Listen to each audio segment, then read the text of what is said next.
Tamam bakıttıva. Sağ ol, teşekkür ederim.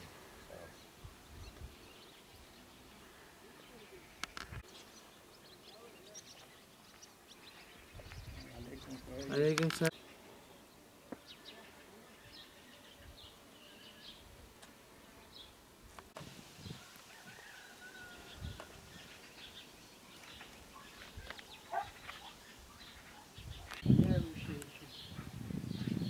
Bugün yıl dönümüdür. 20 Haziran. Yapmayın.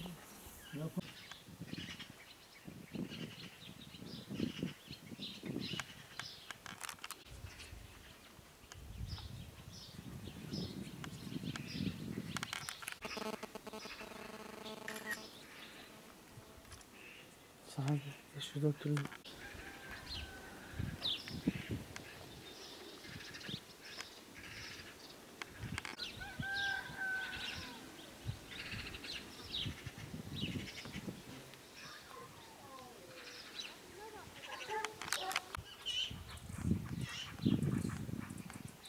Ameliyat etmiş, gelemiyor. Dedi orada.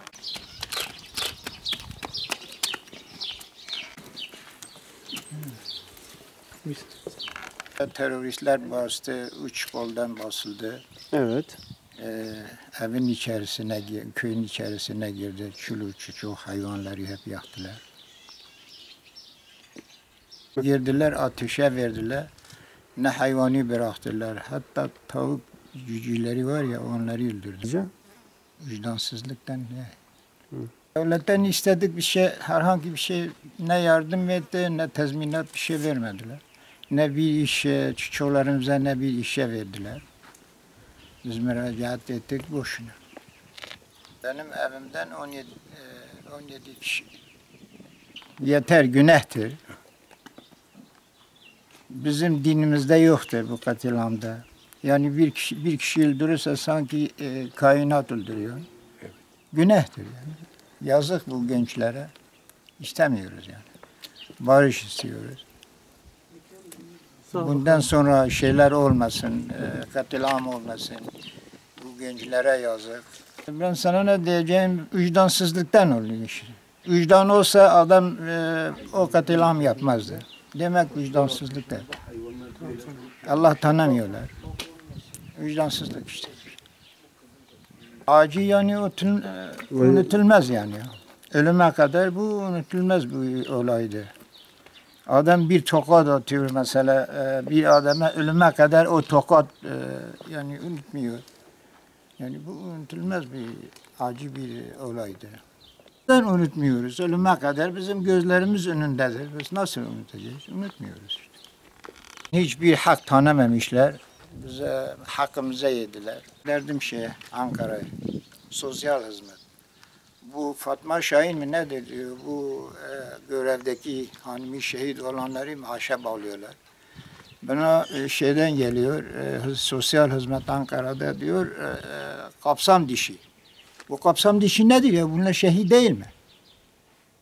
Demek ki bu şeyler bu kadar daha fazla şey etmemişler. Diyor kapsam dişi. Terör mağduru. Bu herhalde bu mağdur değil. Yani bunların şeyden düşünmüyorlar mı? Terör mağduru diyor. Terör mağduru hep terör mağdurudur. Bu niye saymıyorlar terör mağduru? İşte saymıyorlar. Özel sen yoktun, Ankara'dan geldi. gazeteciler geldi, bilmem Her yer İstanbul'dan geldi. Bedirhan amca gideli gelmemişler. Çok yerden geldi.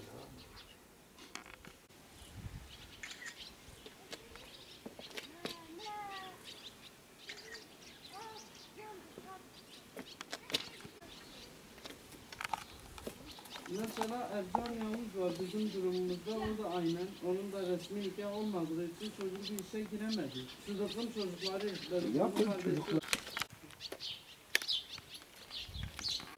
Nasıl yapacaksın ya? Yani ben kendi maaşımla geçiyorum. Doğru söylüyorsun.